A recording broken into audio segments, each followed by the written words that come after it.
దాసూరోపాఖ్యానం. దాసూరుడు అనే ఆయన చూస్తున్నాం. ముందు చిన్న కథలాగా చెప్పారు. దాసూరుడు అనే ఆయనకి ఇక్కడ పవిత్రమైన స్థలమే దొరకకపోతే దాని కోసం పవిత్రమైన స్థలాన్ని పొందటం కోసం ఒక తపస్సు చేసి అగ్నిదేవుణ్ణి ప్రత్యక్షం చేసుకుని ఆయన వరం వల్ల చెట్టు పై భాగంలో ఆ ఆకుల మీద కూడా అట్లా కూర్చొని ఉండగలిగినటువంటి శక్తిని సంపాదించాడు. తర్వాత ఒక వనదేవత వచ్చి ప్రార్థిస్తే ఆవిడకు ఒక పువ్వు ఇస్తే ఆవిడకు ఒక కుమారుడు కలుగుతాడు. ఆ కుమారుడికి జ్ఞానం సరిగా లేదు అని ఆ వనదేవత ఆ కొడుకును తీసుకొచ్చి దాసురుడికి అప్పగిస్తుంది. దీనికి మీరు నేర్పండి, బ్రహ్మ విద్యను నేర్పండి అని.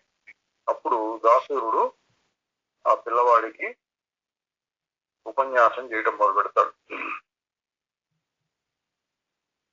ఇందులో రకరకాల కథలు వస్తున్నాయి. ఈ కథలో ప్రత్యేకం ఏంటంటే దాసూరుని యొక్క కుమారుడు ఒకసారి చెప్పంగానే తెలుసుకున్నవాడు కాదు. మనకు కొన్ని కొన్ని కథలు వస్తాయి. ఇంకొకసారి చెప్పంగానే తెలుసుకున్నట్టు, తపస్సు చేసుకున్నట్టు, స్వయంగా తెలుసుకున్నట్టు అట్లాంటి కొన్ని కథలు వస్తాయి. ఇక్కడ ఈ కథ ఏంటంటే దాసూరు కొడుకుకి మళ్ళీ మళ్ళీ మళ్ళీ మళ్ళీ చెప్పంగా క్రమంగా అతనికి జ్ఞానం వికసించింది అని ఆ పద్ధతిని చెప్తూ ఉన్నాడు. అట్లా అనేక మార్లు అనేక విధాలుగా చెప్తూ ఉండగా ఒకనాడు వశిష్ఠ మహర్షి ఆ ప్రాంతంలో వెళ్ళటం వల్ల చెట్టు పై భాగం నుంచి ఆకాశ మార్గంలో వెళ్తూ ఉన్నాడు. అప్పుడు వశిష్ఠుడికి మాటలు వినిపించి కుతూహలం చేత అక్కడ ఆగి కాసేపు విన్నట్ట. అది చెప్తున్నాడు. ఓ రామా, నేను ఒకనాడు ఆకాశంలో అదృశ్య మార్గంలో కైలాసంలోని గంగా నదిలో స్నానం చేయడానికి పోతుండగా, నేను అంటే వశిష్ఠుడు, రాత్రి సమయంలో దాసూరుడు అతని పుత్రుడు ఉన్న ఆ ఉన్నత వృక్షాన్ని చేరాను. అక్కడ వారి సంభాషణని విని కుతూహలంతో అక్కడే కాసేపు నిలిచాను. నేను విన్న విషయాలను చెబుతాను, విను. దాసూరుడు అంటున్నాడు, పుత్ర, విశాలమైన ఈ జగత్తంతా సంకల్పమయమైన మనస్సు యొక్క స్వరూపమే అవుతుంది. ఇంకా ముందు నేను చిన్న చిన్న మాటలు ఏం చెప్పాడు తెలియదు కానీ వశిష్ఠుడు మనకు తీసుకొచ్చిన ఘట్టం సారవంతమైంది. సారవంతమైంది అంటే కొత్తది కాదు, ఇంతకుముందు అనేక సార్లు చెప్పిందే మళ్ళీ ఇంకోసారి. విశాలమైన ఈ జగత్తంతా సంకల్పమయమైన మనస్సు యొక్క స్వరూపమే అవుతుంది. దీనికే మనకి లవణ మహారాజు కదా లీలోపాఖ్యానం, తరువాత 10 మంది బ్రహ్మలైనారు, దశ బ్రహ్మలు కదా.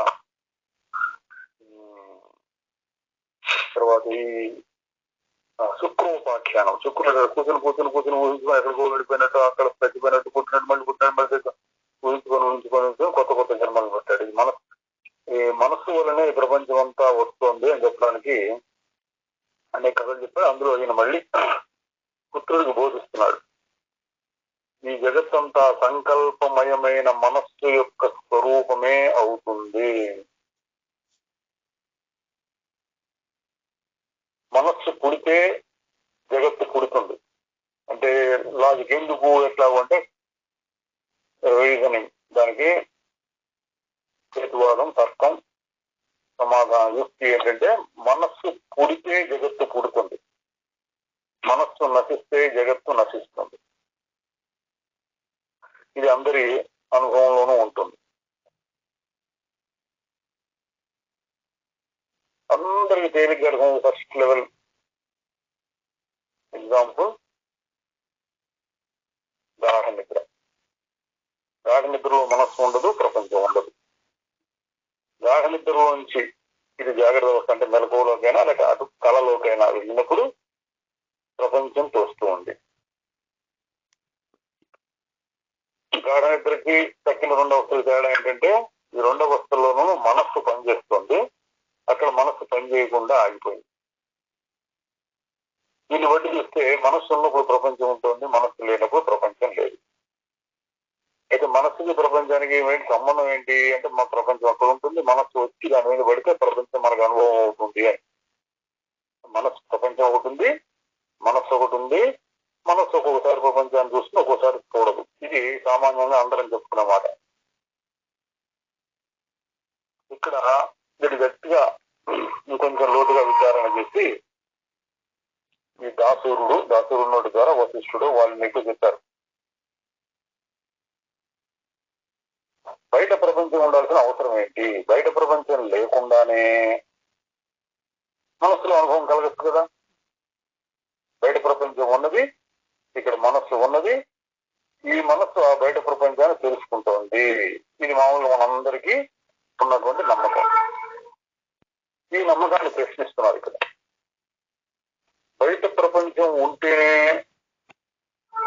మనస్సులో దాని యొక్క అనుభవం కలుగుతుంది అని ఎట్లా చెప్తావు అంటే, కనపడుతోంది, కళ్ళు మూసుకుంటే కనపడదు, చదివేస్తే కనపడుతుంది, అంత మాత్రం లేదు ప్రపంచం నశించిపోయిందా? ప్రపంచం అక్కడే ఉంది. నేను మనసును ఆపేస్తే ఆగుతుంది, నేను మనసు తెరిస్తే వస్తుంది. అంటే దీనికి ఇంకొక యుక్తి, హేతువాదన. మరి మన అనుభవంలో ఉన్నది, అది కూడా శాస్త్రంలో కూడా ఉంది. మన అనుభవం చాలు, శాస్త్రం కూడా చెప్పుకోకర్లేదు. అదేంటంటే కళ. కళలో బయట ప్రపంచం ఉంటే నీకు అనుభవం అవుతుందా, బయట ప్రపంచం లేకుండానే అనుభవం అవుతుందా? కళలో కూడా ఒక ప్రపంచం అనుభవంలో వస్తుంది. ఇది నిజంగా ఉంటే అనుభవంలోకి వచ్చిందా, లేకుండా అనుభవంలోకి వచ్చిందా అంటే, ఆ సమయంలో చూస్తే మామూలు జాగ్రత్త ప్రపంచంలో ఏం తేడా లేదు. మనకు విచారణ దశలో, జాగ్రత్త అవస్థలో విచారణ చేస్తున్నామని, కళలో కనపడ్డ జగత్తు ఎక్కడి నుంచి వచ్చింది, ఎక్కడికి పోయింది, ఇప్పుడు ఎక్కడుంది అంటే ఇప్పుడు లేదు. మరి ఏమైపోయింది అంటే, ఏమైపోయి అసలు ఉంటే కదా ఏమైనా అయిపోవడానికి. ఎక్కడి నుంచి వచ్చిందో అక్కడికి పోయింది అని చెప్పాలి. ఎక్కడి నుంచి వచ్చింది అంటే భ్రమలో నుంచి వచ్చింది, భ్రమలోకి పోయింది. మరి అంటే ఎక్కడి నుంచి వచ్చిందో ఖచ్చితంగా చెప్పలేం మనం. దానికి చెప్పడానికి రకరకాలుగా మనస్సులోనే చలనం వచ్చి మనస్సే ప్రపంచంలాగా అనిపించింది, అంతకంటే వేరే ఏం చెప్పడానికి లేదు అక్కడ. అంటే బయట ప్రపంచం లేకపోయినా మనస్సులో చలనములు కలగవచ్చు, కలిగిన చలనాన్ని అనుసరించి అనుభవం కలగచ్చు. ఇప్పుడు ప్రపంచం నిజంగా ఉంటే అనుభవం కలుగుతుందా, లేకపోయినా అనుభవం కలుగుతుందా? ఏమో, మన ఎదుర్కొన్న ప్రపంచం ఉంది కాబట్టి అనుభవం కలుగుతుంది. ఇది మన నమ్మకం, ప్రస్తుతం నమ్మకం. ఈ నమ్మకాన్ని ప్రశ్నిస్తున్నారు విచారణ మార్గంలో, దాన్ని ప్రశ్నిస్తున్నారు. ఏమని? బయట ప్రపంచం లేకుండానే ఇప్పుడు ఈ జాగ్రత్త ప్రపంచం యొక్క అనుభవం కలుగుతోంది. దీన్ని ఎట్లా ఖండిస్తావు నువ్వు? కాదండి, నా అనుభవం అండి ప్రపంచం బయట కనపడుతోంది అంటే, స్వప్నంలో కూడా అదే అనుభవం కనపడింది కదా. ఇది వేదాంతం యొక్క కీలకం అంతా ఇక్కడ ఉంటుంది. అందుకే చాలా సార్లు చూస్తాం, ఎన్నెన్నెన్నో విషయాలు చెప్తూ ఉంటారు శాస్త్రాల్లో. అందులో ఇది ఒక్కటి మనం గట్టిగా విచారం చేసి పట్టుకుంటే చాలు. ఏది? జాగ్రత్త, స్వప్న, సుషుప్తులు, 3 అవస్థలు, అవస్థాత్రయము అంటాడు. ఈ 3 అవస్థల గురించి చక్కగా అర్థం చేసుకుంటే వేదాంతం మొత్తం వచ్చేస్తుంది.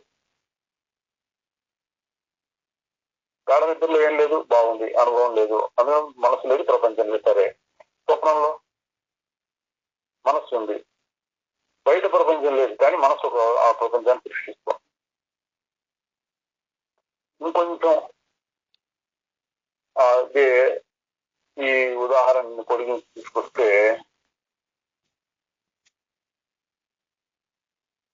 రాత్రి వచ్చే కళలో బాగా నిద్రపోయినప్పుడు పెట్టలే కాదు, పొగటి కళలు కూడా అట్లాగే ఉంటాయి. అదే వశిష్ఠ తాలు చెప్పిన భ్రమ, స్వప్నము, మనోరాజ్యము, ఇవన్నీ ఒక కేటగిరీ అంటారు. మనోరాజ్యం అంటే పగలపూడి కూర్చుని కూడా మనం ఊహించుకుంటూ ఉంటాం. ఇట్లా వచ్చే వారం అక్కడికి వెళ్ళాలి, ఈ పని చేయాలి. వచ్చే వారం అంటే గుర్తొచ్చిందండి, అందరికీ ఒక నోటీస్. వచ్చే ఆదివారం నాడు ఇక్కడ నేను ఉండటం లేదు, మీరందరూ కలిసి ఏదైనా డిస్కస్, ఎవరైనా ఒకరు ప్రశ్న అడిగి తగ్గ సమాధానం చేసుకోవడం, చర్చలు అట్లాంటి ఏదైనా పెట్టుకోండి. ఆ పై వారం మళ్ళీ వస్తాను నేను, వచ్చే ఆదివారం ఉండట్లేదు. సరే, మళ్ళీ మన కథలోకి వస్తే మనోరాజ్యం అంటే ఇక్కడ కూర్చొని ఏదో ఆలోచించుకుంటూ ఉంటాం. అప్పుడు ఇట్లా అయింది, ఇప్పుడు ఇట్లా ఉంది. క్రికెట్ మ్యాచ్ జరుగుతుందని అనుకోండి, రేపు పొద్దున్న క్రికెట్ మ్యాచ్ ఏమైంది ఇప్పుడు ఊహించుకుంటాడు, ఇట్లా అవుతుంది. ఆ ఊహిస్తున్న కాసేపు అది నిజంగానే అనిపిస్తుంది. కాకపోతే ఏంటంటే రాత్రి కాలం అంత గట్టిగా ఉండదు. ఎందుకని అట్లా మనసులో ఊహించడం, మళ్ళీ ఇటు కళ్ళు రంగా ఇవన్నీ కనపడతాయి. కళ్ళు తెరిచి కూడా ఊహిస్తుంటాం ఒకసారి. అప్పుడు ఆ కొద్ది క్షణాలు మాత్రం నిజం అనిపిస్తుంది. మళ్ళీ ఇది కనపడంగానే ఏదో ఆలోచిస్తున్నాను, ఏం చేస్తున్నావుగా అంటారు. ఒక్కొక్కసారి బాగా లీనమైపోయి అట్లా ఆలోచిస్తుంటే, బాబు ఏంటి ఏం చేస్తున్నావు అంటే, ఎక్కడో ఊహల్లో ఉన్నవాడు ఏదో ఆలోచిస్తున్నానులే అంటాడు. మనోరాజ్యం పగటి కళ, అందులో కూడా ఇదే జరుగుతుంది. అనుభవాలు కలుగుతున్నాయి, బయట ప్రపంచం ఉండదు. ఇదంతా బాగా ఆలోచించి ఇప్పుడు ఇక్కడ వశిష్ఠ మహర్షి, లేకపోతే ఈ సందర్భంలో ఎవరు దాసూరుడు అని ఆయన ఏం చెప్తున్నాడో దానికి వచ్చారు. ఏమని, మనస్సు యొక్క స్వరూపమే ఈ జగత్తంతా, సంకల్పమయమైన జగత్తు యొక్క స్వరూపమే. సంకల్పం అంటే ఒక చలనం అని పెట్టుకోండి, మనసులో కలిగిన చలనం. మనసులో చలనం లేకపోతే గాఢ నిద్ర. ఎప్పుడు గాఢ నిద్రైనా ఏమో నిజమో కాదు, గాఢ నిద్ర మనకేం సరిగ్గా తెలియదు అనే వాళ్ళకి నువ్వు కాసేపు మనసును ఆపి చూడు అనే ఉపదేశం కూడా చేస్తున్నారు మీ గట్టిపట్టడం కోసం. మనస్సును ఆపి చూడు, దాన్నే ధ్యాన పద్ధతులు, రకరకాల ధ్యాన పద్ధతులు, సమాధి స్థితి, ఇట్లాంటి పేర్లతో చెప్తారు. మనస్సును ఆపి చూడు, మనం కూడా ఆగస్తాం. మనం చాలాసార్లు చెప్తూ ఉంటాం, యోగుల్లాగా ఇట్లా కూర్చొని పద్మాసనం సిద్ధాసనం వేసుకొని కూర్చొని ఇట్లా నిటారుగా నిలబడి ధ్యానం చేసి ప్రాణాయామం చేసి మనసు సమాజం అనుకుంటాం మనం. అది రైతే కాదు, తప్పం కాదు. కొద్ది క్షణాలు ఆగమంటే ఎవరికైనా ఆగుతుంది. అప్పుడప్పుడు మన దాంతో ఆగి చూడు, ఒక్క క్షణం ఆగు.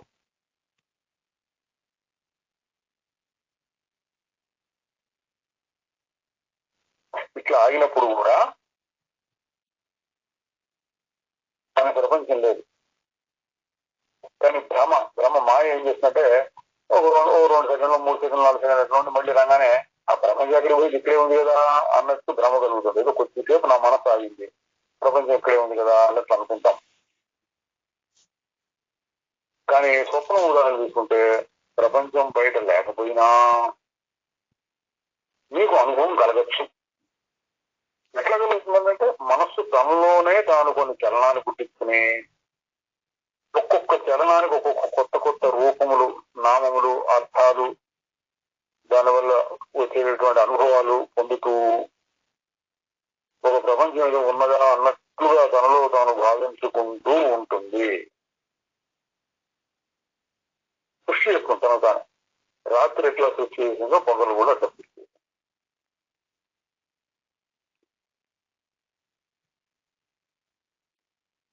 దీని గురించి కావాలని తర్వాత ఏం చెప్తారు చూద్దాం, మనం ఎక్కువ మాట్లాడుకోకుండా.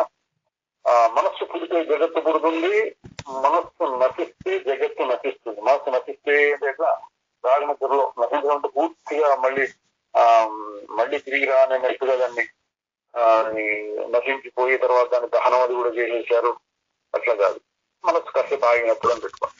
అట్లాగే మనస్సు నశిస్తే జగత్తు నశిస్తుంది. వృక్షానికి శాఖల్లాగా, పర్వతానికి శిఖరంలాగా బ్రహ్మ, విష్ణు, రుద్ర, ఇంద్రులందరూ ఇంద్రులు అంటే గొప్ప పెద్ద పెద్ద దేవతలు కూడా సంకల్పాత్మకమైన ఈ మనస్సు యొక్క అవయవాలే అవుతారు. అంత గంభీరమైనటువంటి ప్రకటన చేశారు స్టేట్మెంట్. ఏమన్నారు, బ్రహ్మ విష్ణు రుద్రులు కూడా చివరికి ప్రపంచంలో అన్ని పదార్థాలు చివరికి బ్రహ్మ బ్రహ్మ విష్ణు మహేశ్వరులు కూడా ఈ మనస్సు యొక్క అవయవాలే. చాలా భక్తి, కాస్త కొత్త భక్తిభావం ఉంటుంది కదా మా అందరికి. దేశంలో పుట్టినందుకు అమ్మా బ్రహ్మ విష్ణు మహేశ్వరులు నేను సృష్టి చేయడం ఏంటి, నా మనస్సు సృష్టి చేయడం ఏంటి అనుకుంటారు. బ్రహ్మ విష్ణు మహేశ్వరుల యొక్క అసలు స్వరూపాన్ని ఎవరు సృష్టి చేయలేదండి. అది ఎప్పుడు నిరాకారం, నిర్వికారం, నిరంజనం. బ్రహ్మ విష్ణు గారి మహేశ్వరు ఏ వాళ్ళ యొక్క అసలు స్వరూపాన్ని నువ్వు సృష్టి చేయలేదు, నేను సృష్టి చేయలేదు, వాళ్ళకి వాళ్ళు కూడా సృష్టి చేసుకున్నారు. అది ఎప్పుడు ఉంటుంది అంతే, అది ఆత్మస్వరూపం. మనకి ఆత్మస్వరూపం మీద వాళ్ళ స్వరూపం అదే. ఆ దృష్టిలో చూసినప్పుడు ఎవడు దేన్ని సృష్టి చేయట్లేదు. ఇక బ్రహ్మ విష్ణు మహేశ్వరులనే ఆకారాలను ఎవరు సృష్టి చేశాడు? ఆయనంతటా ఆకారాన్ని సృష్టి చేసుకొని వచ్చి నీ ఎదురుకుండా నిలబడి నువ్వు నా ఆకారాన్ని అన్నాడా అంటే అన్నట్టుగానే చూపిస్తాడు. పురాణాల కథల్లో చూపిస్తాడు. ఫలానా మనిషి తపస్సు చేస్తుంటే విష్ణుమూర్తి ఆకారంలో వచ్చాడు, విష్ణుమూర్తి ఈ ఆకార రూపంలో ఉన్నాడు. ఈయన వెంటనే లేచి ఒక స్తోత్రం మొదలు పెట్టాడు. విష్ణుని 20, 30, 50 శ్లోకాలు చదివాడు. ఆ విష్ణువుని ఇట్లా ఉన్నావు, నల్లగా ఉన్నావు, చేతులు ఇట్లా ఉన్నాయి, నీ కుటుంబం ఇట్లా ఉంది, నీ కాళ్ళు ఇట్లా ఉన్నాయి, నువ్వు లోకాలన్నింటినీ సృష్టిస్తున్నావు, నీ వల్లనే అన్ని బతుకుతున్నా, నీ వల్లనే పాడి పంటలు వస్తున్నా, నీ వల్లనే ప్రజలంతా ఏంటంటూ స్తోత్రం చేసి దేవుడు.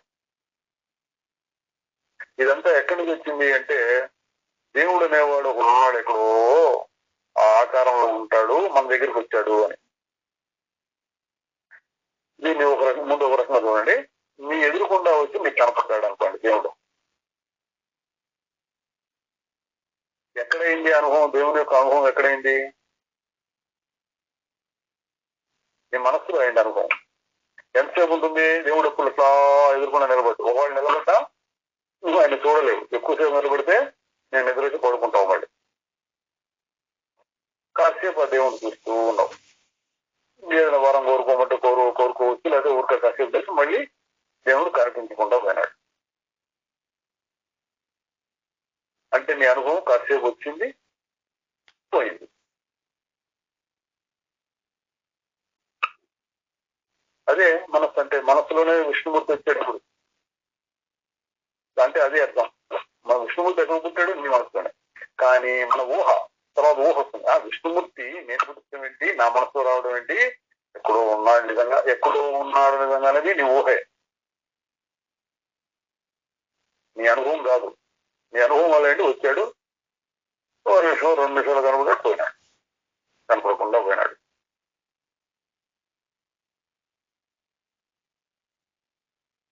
నీ అనుభవంలోకి వచ్చాడు. దానికి చూడండి, ఇంకా మనం పురాణాల పద్ధతి చూస్తున్నా, దేవుడు ప్రత్యక్షం అయితే ఎవడు తపస్సు చేస్తున్నాడో వాడికే ప్రత్యక్షం అవుతాడు. పక్కన ఉన్న వాళ్ళకి వీళ్ళకి ఎవరికి కనపడు. మరి నిజంగా ఆకారం ఉంటే అందరికి కనపడాలిగా. తరువాత నిజంగా ఆకారం ఉంటే అట్లా అట్లా అట్లా వెళ్ళిపోతున్నట్టు విమానం ఆకాశంలో వెళ్ళిపోయి కనపడకుండా అయిపోయింది, అట్లా కనపడాలిగా. లేదు, ఎట్లా వర్ణిస్తారు? ప్రత్యక్షమైనాడు, అక్కడికక్కడే అర్థం అంతర్ధానం చెందాడు. అంటే ఏంటి అర్థం? నిరాకార స్వరూపంలో నుంచి ఒక ఆకారం సృష్టి అయింది. అప్పటికప్పుడు నిరాకారంగా ఉండే దేవుడు ఒక ఆకారాన్ని పెట్టుకొని సృష్టి చేసుకొని వచ్చాడు. ప్రత్యేకంగా మళ్ళీ నిరాకారంలో కలిసిపోయినాడు. మరి ఎందుకు ఆకారం వేసుకొని వచ్చాడు అంటే ఆ రకంగా నాకు కనపడాలి దేవుడు అని ప్రార్థించాడు. వీడి శక్తి, వీడు ప్రార్థించి వీడి ఏకాగ్రత, వీడి ధ్యానం బాగా దృఢపడినప్పుడు దేవుడు ఆ రూపంలో వచ్చాడు. మరి దేవుడు ఎప్పుడు ఏ రూపంలో ఉంటాడు? ఎప్పుడు ఏ రూపంలో ఉంటాడు? నిరాకారంగానే ఉంటాడు. అవసరం లేదు, శరీరం అవసరం లేదు ఆయనకి. ఊరికే కల్పిస్తారు మానవులు. ఇప్పుడు దేవుడికి ఇంత పెద్ద నోరు, ఇంత పెద్ద కొట్టా పెట్టారనుకోండి. ఎందుకు? మనిషికి ఉంది కాబట్టి దేవుడు కూడా ఉంటాయి అని. మనిషి తింటున్నాడు కాబట్టి దేవుడు కూడా తింటాడు, దేవుడు కూడా తింటాడు అనుకొని ఆయనకి రకరకాల నైవేద్యాలు, భక్ష్య భోజ్యాలు, చికేశాలు ఇట్లాంటివన్నీ పెడుతూ ఉంటారు. పొద్దున సాయం దాకా ప్రసాదాలు ఆయన పెట్టడం వీళ్ళు తింటాం అనుకుంటాం. కానీ దేవతలు ఎటువంటి వాళ్ళు అంటే ఆకలి తప్పులు ఉండవు. ఇది కూడా శాస్త్రంలో. దేవతలకి ఆకలి తప్పులు ఉండవు. మనలాగా మలమూత్రాలు, చెమట పోయడం, స్నానం చేయడం, స్ప్రేలు కొట్టుకోవడం ఇవన్నీ ఉండవు వాళ్ళకి.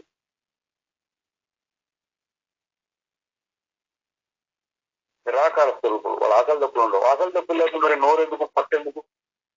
మనుషులకు ఉన్నాయి కదా అని మనుషులకు ఉంటే వీడికి అవసరం. మనిషి బతకడానికి నోరు కావాలి, పళ్ళు కావాలి తినడానికి, అది ఆధ్యాత్మిక చేయడానికి పొట్ట ఉండాలి. పరమాత్మకు అవన్నీ లేవు. ఇవన్నీ ఏమిటో పరమాత్మ ఎట్లా ఉంటాడంటే ఆనంద స్వరూపం, సచ్చిదానంద స్వరూపంగా ఉంటాడు, నిరాకారంగా నిర్మలంగా ఉంటాడు. మరి ఎట్లా కనపడతాడు అంటే వీడి తపస్సు యొక్క ఫలితం. వీడు అనుకోని ఇట్లా ఉంటాడు దేవుడు దేవుడు దేవుడు దేవుడు అనుకుంటే ఆ నిరాకార స్వరూపంలో నుంచి అటువంటి దేవుడు ప్రత్యక్షం అవుతాడు. మళ్ళీ ఎక్కువసేపు ఉండడు ఆయన, మళ్ళీ వెళ్ళిపోతాడు, మళ్ళీ నిరాకారం అయిపోతాడు. అవసరం లేదు, అవతారం అవసరం లేదండి. ఆకారం లేకుండానే ఈ సృష్టి మొత్తాన్ని నడిపించగలడు. ఆకారం ఎందుకు? ఆకారం ఎప్పుడు చేతులు కాళ్ళు ఎప్పుడు కావాలంటే చేతులు చేత ఆ పని చేయాలి ఈ పని చేయాలి అన్నప్పుడు కాళ్ళు చేతులు కావాలి. ఆయన సృష్టి ఎట నడుస్తుంది అంటే సంకల్పం మాత్రం. అది కూర్చొని అలా ఊరించుకుంటూ ఉంటే సృష్టి అయిపోతూ ఉంటుంది. అందువల్ల ఇక్కడ చెప్తున్నారు బ్రహ్మ విష్ణు మహేశ్వరులు అంటే అర్థం బ్రహ్మ విష్ణు మహేశ్వరుల యొక్క రూపాలు, స్థూల శరీరాలు కూడా మనస్సు యొక్క కల్పనయే.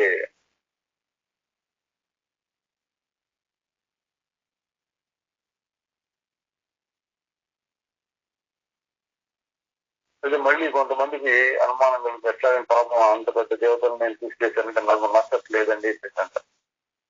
నువ్వు సృష్టి చేసావని అంటలే, ఇక్కడ మనస్సు సృష్టి చేసింది.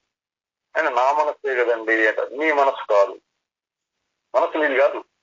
అది అక్కడ విశేషం తెలుసుకోవాలి. ఆ మనస్సు ఒక దేవుడు అన్నాడు, దేవుడి యొక్క మనస్సు. దేవుడి మనస్సులో ఒక భాగం నీకు కూడా ఉండి నా మనస్సు అనుకుంటున్నావు. ఈ సృష్టి అంతా ఎక్కడ వస్తుందంటే ఆ దేవుని యొక్క మనస్సులో. దాన్నే మనకి పురాణ పద్ధతిలో చెప్తే బ్రహ్మదేవుడు కూర్చొని నిద్ర మేలుకొని సృష్టి చేయడం ఆరంభించను. సృష్టి చేయడం ఆరంభించడం ఎలా చేస్తారండి? ఇంట్లో మన పెద్ద కిచెన్ ఉంది, కిచెన్ లో ఇవాళ 20 మంది గెస్ట్లు వచ్చారు, 40 రకాల వంటకాలు చేయాలంటే అడుగు తీడికి గిన్నెలు, చెంచాలు, గ్లాసులు ఇవన్నీ అటు టకటక చేస్తుంటే చాలా బిజీగా ఉంటారు కిచెన్ లో. ఆ విధంగా ఇంత పెద్ద ప్రపంచాన్ని సృష్టి చేయాలంటే బ్రహ్మలు అటు ఇటు తిరుగుతూ కాళ్ళు చేతులు కొట్టుకుంటూ ఆ సామాన్ ఈ సామాన్ తెచ్చుకుంటూ అసిస్టెంట్లు పెట్టుకుంటూ ఇవన్నీ లేదు. బ్రహ్మదేవుడు ఎట చేస్తాడంటే కూర్చుంటాడు అంతే. ఆయన పద్మాసనంలోనో లేకపోతే ఇంకో చోట అటు ఊరికి హాయిగా కూర్చొని అట్లా ఆలోచిస్తూ ఉంటే అంత అయిపోతుంది. అంటే బ్రహ్మదేవుని యొక్క సంకల్పం మాత్రం ఈ సృష్టి అంతా. పురాణాల పద్ధతిలో కూడా చెప్పుకోవచ్చు. ఇప్పుడు బ్రహ్మదేవుడు నేను 2 మాటలు వచ్చి సంకల్పం యొక్క సృష్టి. ఎవడి సంకల్పం అంటే మనస్సు అనండి. బ్రహ్మదేవుడు కూడా పరమాత్మలో భాగమే.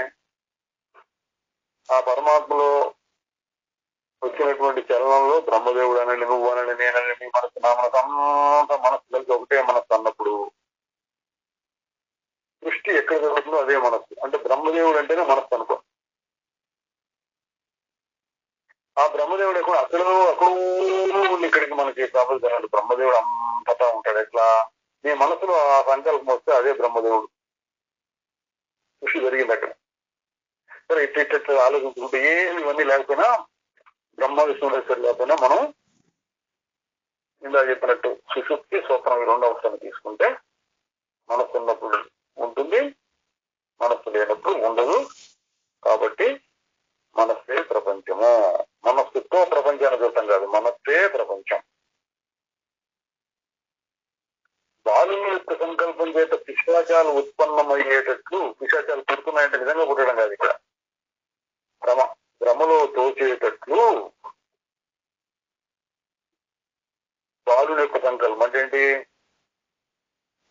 ఒకసారి ఎవరు పెద్దవాడే భయపడతాడు, అరే ఎడిపోమాకరా అంటాడు. ఎందుకు పోకూడదు? అమ్మ ఒకరు దయ్యాలు ఉంటాయిరా, భయపడతారు. ఇంకొకసారి వాడి తోటి పిల్లలు కొన్ని పెద్దవాళ్ళు చిన్నవాళ్ళు వాడికి ఎవడో చెప్పాడు, వీడికి ఎవడు అట్లా వాళ్ళు చెప్పుకుని నువ్వు దయ్యాలు రాత్రి దయ్యం వచ్చిందిట, వాడు ఎంబడి పడిందిట, వాడు పరిగెత్తి నెత్తులు కక్కుని కింద పడిపోయినాడట, ఇట్లాంటి మాటలే కథలేదు చెప్పగా నేను నిజం అనుకుంటాను. నిజం అనుకుని ఎప్పుడైనా కొంచెం చీకట్లోకి వెళ్ళరా అంటే భయపడతారు.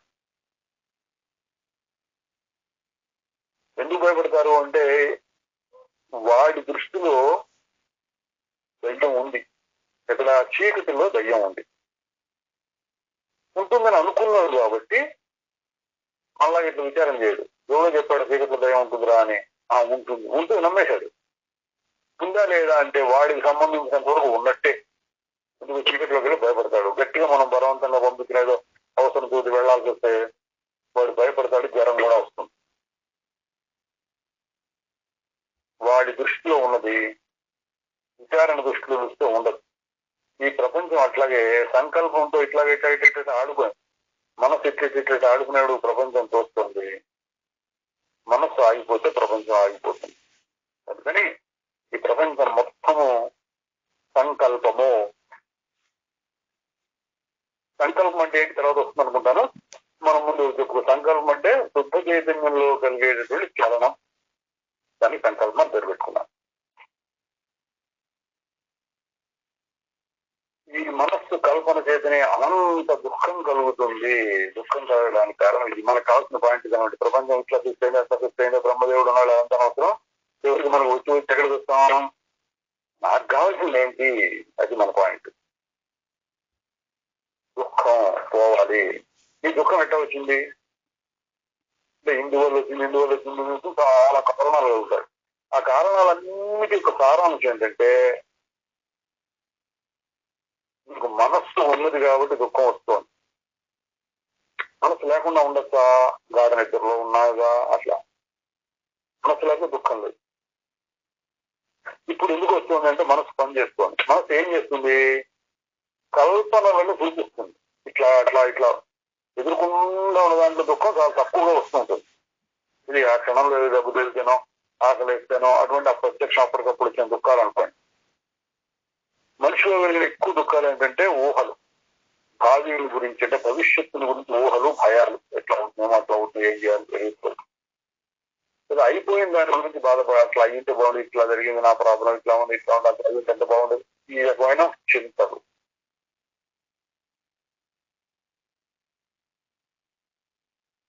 దీనివల్ల బాధ కలుగుతుంది. అంటే ప్రపంచం మొత్తం సృష్టి అయింది, అది పక్కన పెట్టండి. ప్రపంచంతో మనం మొత్తం మనకు కావాల్సినంత కనీసం అంతవరకు తీసుకుంటే నిజంగా ఉందో లేదో మనకి వచ్చేటటువంటి సుఖ దుఃఖాలన్నీ మనస్సులో నుంచి కలుగుతున్నాయి. మనస్సు పనిచేస్తున్నప్పుడు వస్తే మనస్సు పనిచేస్తూ ఉండవు.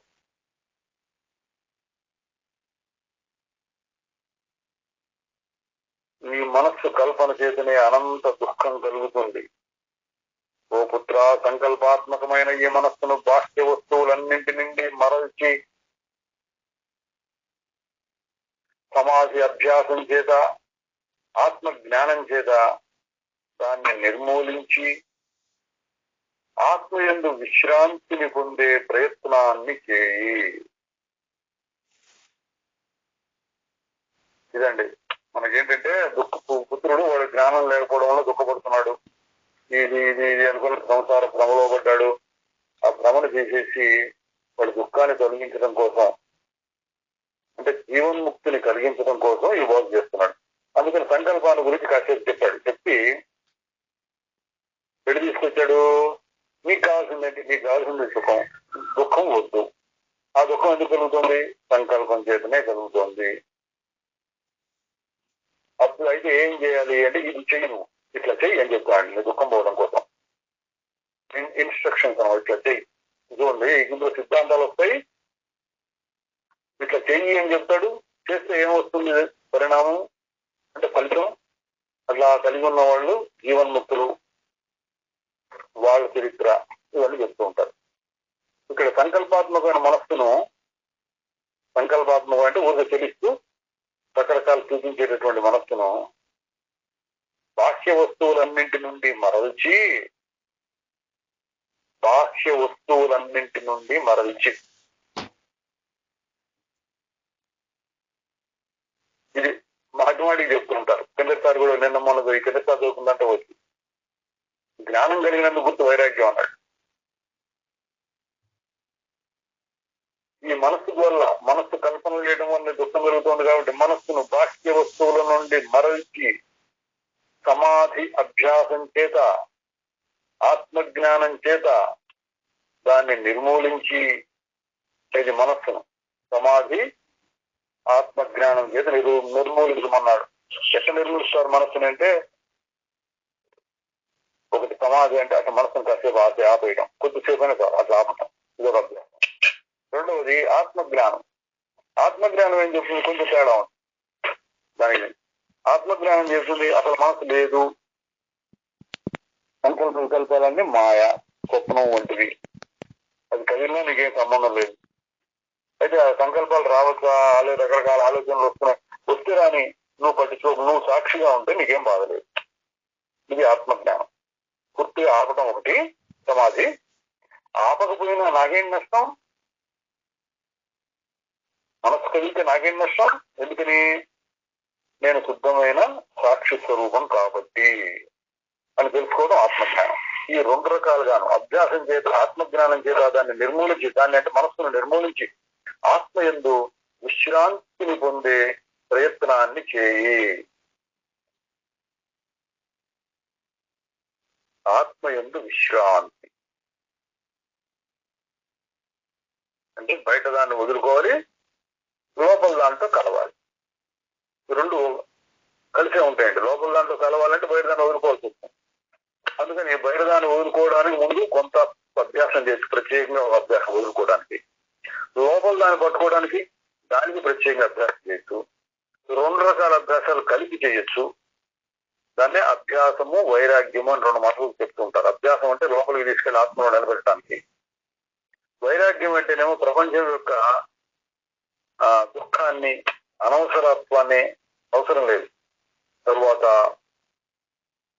దానివల్ల మనకు కలిగేటటువంటి అనేక అనర్థాలని బాగా విచారణ చేసి నాకేం అక్కర్లేదండి ప్రపంచంలో అనడం వైరాగ్యం. ఈ రెండు పదాలను చేస్తున్నారు. ఆ విధంగా సమాధి అభ్యాసం చేత, ఆత్మజ్ఞానం చేత దాన్ని నిర్మూలించి ఆత్మయందు విశ్రాంతిని పొందే ప్రయత్నాన్ని చేయి. ఆత్మయందు విశ్రాంతి అంటే అట్లా ఆగి చూద్దాం. ఆగి చూసినప్పుడు నాకు ఎందుకు మనసంతా కొట్టుకుతున్నట్టుగా ఉంటుందండి, వెంటనే బయటకు వచ్చేయాలనిపిస్తుంది. ఆగినప్పుడు నాకేం సుఖం లేదు అంటే అది ఆగినటువంటి స్థితి కాదు, ఎక్కడ పొరపాటు, ఆగలాది పనిచేస్తుంది అన్నమాట. పనిచేసాక మనం సరిగ్గా అర్థం చేసుకుని మనసు ఆగిపోతే ఎట్లా ఉంటుందంటే విశ్రాంతి లాగా ఉంటుంది. గాఢ నిద్రలో గడిపిన పడుకుని 2 నిమిషాలు కల్లా అట్లా ఏదో ఆలోచిస్తారంటే నిద్రలో గడిపినాం, అది విశ్రాంతి. పడుకున్నా కూడా నిద్రపడి కాకపోతే స్త్రీకి మసరికి వేలు ఆలోచిస్తూ ఉంటాం అనుకోండి, అది మళ్ళీ సంకల్పాలు ఉన్నట్టు, మీకు ఆయాసం ఉన్నట్టు, శ్రమ ఉన్నట్టు. నిద్రపడితే శ్రమ పోయి విశ్రాంతి. అట్లాగే ప్రపంచాన్ని పూర్తిగా వదులుకోగలిగితే ఆత్మయందు విశ్రాంతిని మొదలు అంటే ఏంటి? పక్క మీద పడుకొని నిద్రపో అన్నట్టుగా మంచి ఫోన్ పరుపు, స్పాంజ్ పరుపు బాగా మెత్తగా ఉంది, దాని మీద నీ విశ్రాంతి పొందు అన్నట్టుగా ఇక్కడ ఏం చెప్తున్నాడు? మంచంలోనూ లేదా రాళ్ళ మీద, తాప మీద ఇట్లా కాదు, ఆత్మయందు విశ్రాంతిని పొందు. ఆత్మయందు విశ్రాంతి అంటే ఆత్మ అంటే ఏంటి, నేనంటే ఏంటి, ఆత్మ లక్షణాలు ఏంటి గురించి ఆగు. అంటే ఆత్మను చూడడానికి ప్రయత్నం చేసే సందర్భంలో నువ్వు ఆగిపోయినావు, అప్పుడు విశ్రాంతి కలిగింది. దేనివల్ల కలిగింది అంటే చెప్పడానికి సందర్భాన్ని బట్టి చెప్పచ్చు. ప్రస్తుతం సందర్భంలో నువ్వు ఆగిపోయినావు కాబట్టి విశ్రాంతి వచ్చింది. ఇంకో రకంగా చెప్తే ఆత్మని చేరుకున్నావు కాబట్టి విశ్రాంతి వచ్చింది. ఆత్మ యొక్క లక్షణం విశ్రాంతి. ఆత్మను చేరుకున్నావు అంటే నువ్వు ఆగిపోయినప్పుడు అందులో చేరిపోయినావు అంతే. రెండు ఒకటే జరగదు, ఆగిపోవడం చేరడం. ఆత్మను చేరావు కాబట్టి నువ్వు ఆగిపోయినావు అంటే ఆత్మను చేరినట్టు. ఆత్మను చేరావు కాబట్టి విశ్రాంతి. ఇదంతా మాటల్లో చెప్పేది. మనకు కావాల్సింది ఆగి విశ్రాంతిని పొంది, బాహ్య దృష్టులను వదిలి, మళ్ళీ చెప్తున్నాడు, బాహ్య దృష్టులను వదిలి ఏదో ఆ ప్రయత్నం ఎప్పుడు బాగా ప్రాణాయామం చేయి, ఇంకా ఇంకా ఇంకా గట్టిగా ఆపో, మనసును దిగబట్టు, ఏదో రకంగా ఆపు. అది మామూలు సమాధి. రకరకాల యోగ పద్ధతుల్లో రకరకాలుగా చెప్తారు మనసును ఆగిపోవడం అనే దాన్ని. ఇక్కడ ఏంటి పద్ధతి? బాహ్య దృష్టులను వదలి. బాహ్య దృష్టిని ఎట్లా వదులుతావు అంటే జ్ఞానం చెప్పమండి. ఏంటి జ్ఞానం ఏం చెబుతుంది? ప్రపంచము లేదు, అంత సంకల్పం మాత్రమేను. అథవా నిజంగా ఉన్నది అనుకున్నా ప్రపంచం యొక్క అవసరం ఆత్మకు లేదు. కొంతమంది నమ్మకం కలగదు అనుకోండి, ఎంత చెప్పినా కలగట్లేదండి, ఇది కళ లాంటిది, అసలు లేనే లేదు, పుట్టమే లేదు, సంకల్పం మాత్రం ఇట్లాంటి మాట నాకు అర్థం కావట్లేదండి. అందుకని నేను ఈ యోగ వాసిష్టాన్ని, జ్ఞాన మార్గాన్ని వదిలేయాలనుకుంటున్నాను. అంత తీవ్రమైనటువంటి ప్రయత్నం అక్కర్లా. ఇంకొకటి మీ వదిలేయండి, నమ్మకం కలగదని పక్కన పెట్టండి, కాదు అన్నట్టు పక్కన పెట్టి నాకు అది నాకు తెలియలేదు. ఇంకొక రకంగా మనం సాగచ్చు మంచిగా. ఎట్లా? ఒకవేళ ప్రపంచం నిజమే అయినప్పటికీ ఆత్మస్వరూపానికి అంటదు. ఇది మీరు నిర్ధారణ చేసుకోవచ్చు, మీ అనుభవంలోనే ఉంది. ఎందుకంటే పుట్టినప్పటి నుంచి ఇప్పుడు ఎన్నో రకాలుగా ప్రపంచాన్ని చూసాం. ఇప్పుడు ఏముందండి, ఈ క్షణంలో ఏముందో అదే ఉంది. వెనక్కి పోయి గుర్తెచ్చుకొని తవ్వుకుంటే అది వెనకలేదో కనిపిస్తుంది. లేకపోతే ఏముందంటే కళ్ళు తెరుచుకొని చెవులు తెచ్చుకొని చూస్తే ఈ క్షణంలో ఏముందో అదే ఉంటుంది.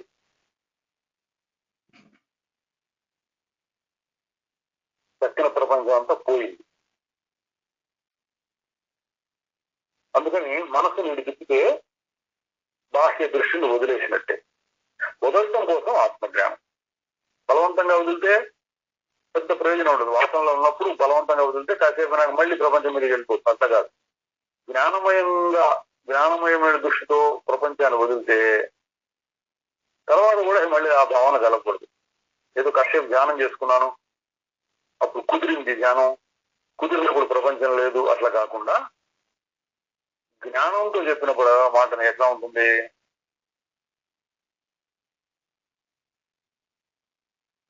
ఎప్పుడు ఉంది ఆత్మ, ఎప్పుడు దానికి ఏం అంటలేదు.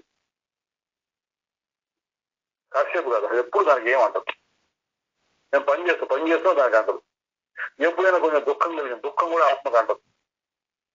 అయిపోయిన దృష్టంతో ఇట్లా చూసుకుంటే అది ఆత్మజ్ఞానం. ప్రపంచం కనపడుతున్నప్పుడు, మనసు పనిచేస్తూ ఉన్నప్పుడు కూడా సమాధి స్థితిలో ఉన్నట్టే. వాక్య దృష్టిలను వదిలి మనస్సు చేతనే నిగ్రహించి మళ్ళీ దాన్ని ఆపడం కోసం ఏం చేయాలని మనస్సే కావాలి. ఇప్పుడు విచారణ అంతా ఎవరు చేస్తున్నారు? ఆత్మ చేయదు విచారణ, ఆత్మకు అవసరం లేదు. మరి ఎవరి కోసం విచారణ ఎవరు చేస్తున్నారు?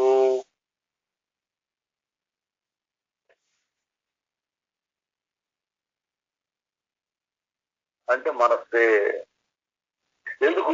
మనస్సుకి బాధ, దృశ్యం యొక్క బాధ అంతా మనస్సు కాబట్టి అది చేసుకుంటారు.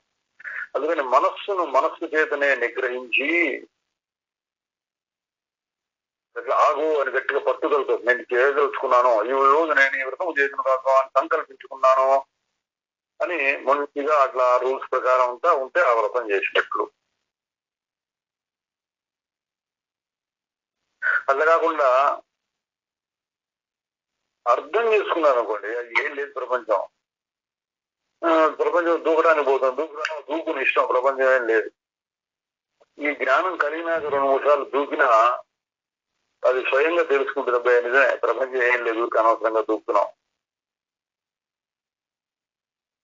అని మనసులో తెలుసుకోవాలి. తెలుసుకుని బయటికి వెళ్ళటం అదే మానుకుంటాం. బయట సారం లేదు, లోపల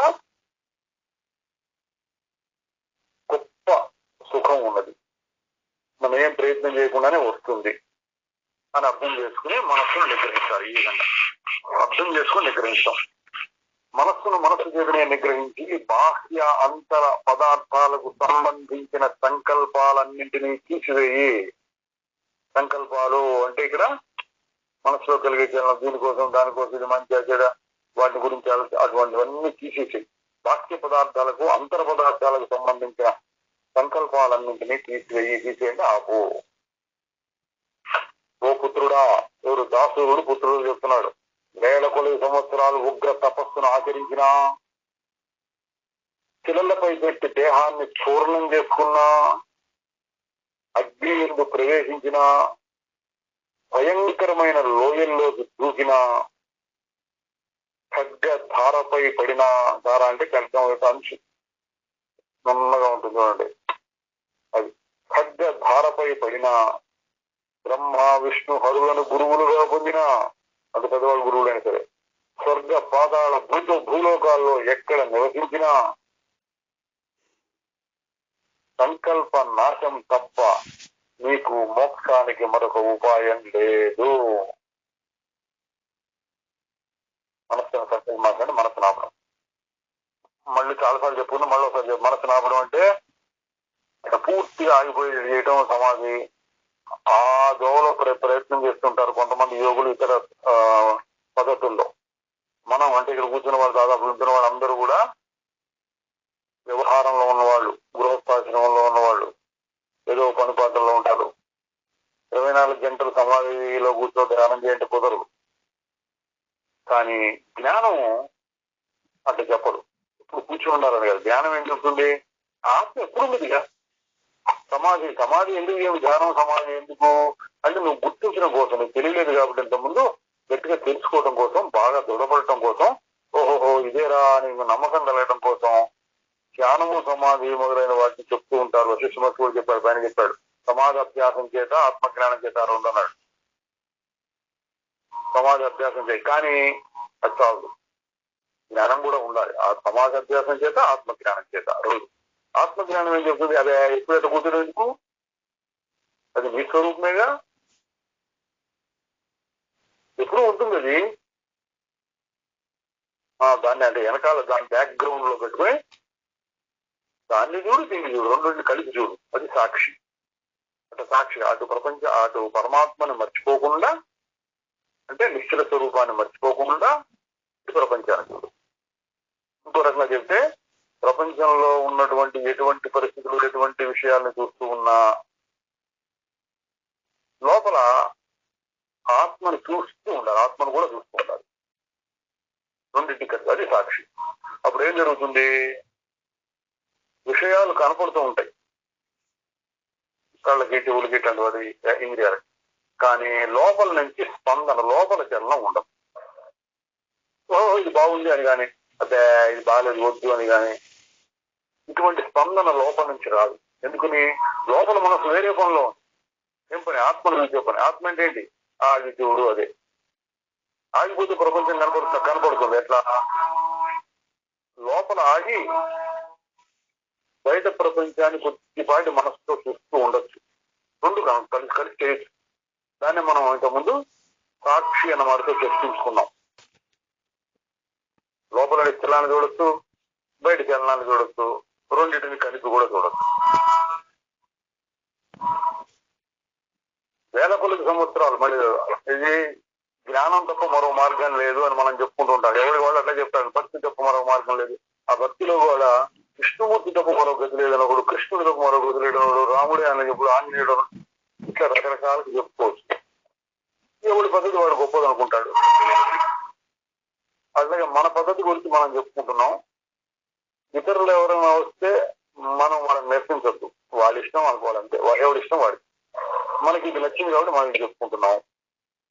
ఏం చెప్తున్నాడు? వేల కొలది సంవత్సరాలు ఉగ్ర తపస్సును ఆచరించినా, చిరలపై పెట్టి దేహాన్ని చూర్ణం చేసుకున్నా, అగ్ని ఎందు ప్రవేశించినా, భయంకరమైన లోయల్లో దూకినా, ఖడ్గ ధారపై పడినా, బ్రహ్మ విష్ణు హరులను గురువులుగా పొందిన పెద్ద పెద్ద గురువులు ఉన్నారు వాళ్ళు.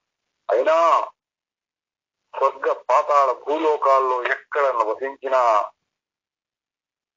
సంకల్ప నాశం తప్ప నీకు మోక్షానికి మరో ఉపాయం లేదు. సంకల్ప నాశం అంటే అట్లా ఆగిపోయి శుద్ధ చైతన్యం చూసుకోవడం. పూర్తిగా ఆగిపోతే ఎట కుదురుతుందండి అన్నదానికి వేరే చోట్ల మళ్ళీ ఇస్తారు. ఆగిపోవడం అంటే పూర్తిగా అసలు ఏమీ లేకుండా పూర్తిపెట్టేసిపోయినట్టు జీరో అయిపోవడం కాదు. రాగద్వేషములు లేకుండా చూస్తూ ఉంటే, ఇంకో రకంగా చెప్పాలంటే నీలో అహంకారం, నేను శరీరంతో కూడుకోనున్న వాడిని అనే అహంకారం లేకుండా నువ్వు ప్రపంచాన్ని చూస్తూ ఉంటే ఆ ప్రపంచం నిన్ను బాధ పెట్టదు. అప్పుడు సంకల్పాలు దానంతా ఆగిపోతాయి. అందుకని సంకల్పం నాశం తప్ప నీకు మోక్షానికి మరొక ఉపాయం లేదు. ఇక్కడ సంకల్పం అంటే ఏమవుతుందని చెప్పుకోవాలి. మనం వ్యవహారంలో ఉన్న వాళ్ళకి తగిన అర్థం ఏంటంటే